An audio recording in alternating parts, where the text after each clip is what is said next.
저곳이 이제 우리에게 있는 곳이구나. 너무 반가운 일이라는 그런 생각이 듭니다.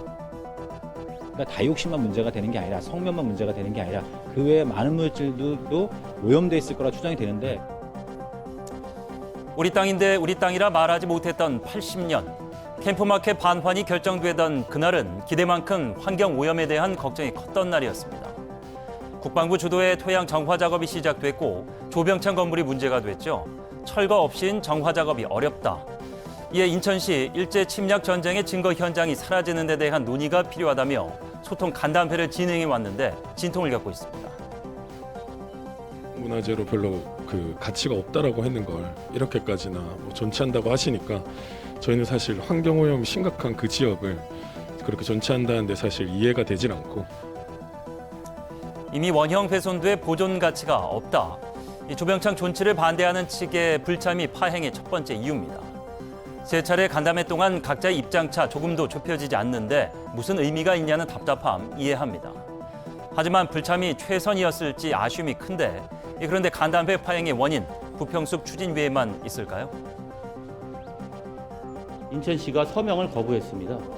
여론조사 등 의견 수렴을 통해서 결정해야 된다는 합의 사항이 마지막 그 회의 결과에 기록되는 것을 막기 위해서 저는 서명을 거부했다고 생각을 하고 있고요.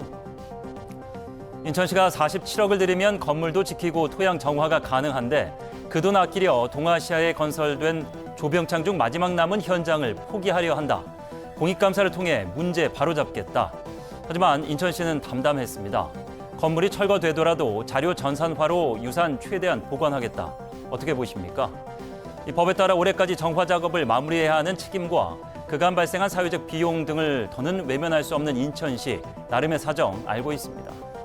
하지만 무엇보다 시민 의견 수렴해 해법 찾으려던 진정성이 의심받는 데 대해 해명과 또 시민 이견 줄이기 위한 노력 여기서 멈춰도 괜찮을까요?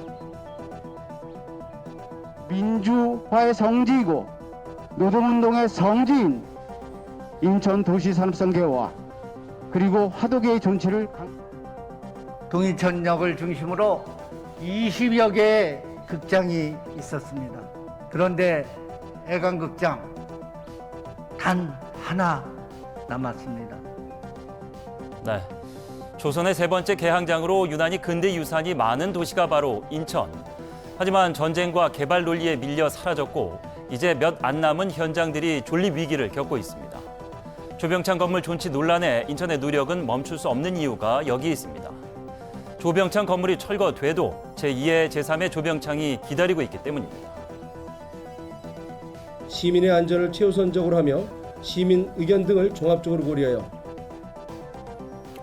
캠프마켓과 조병창 가치를 살리되 건강하고 안전한 공원을 만드는 일, 개발과 보존 사이 명확한 정책 판단을 내릴 제도가 필요합니다.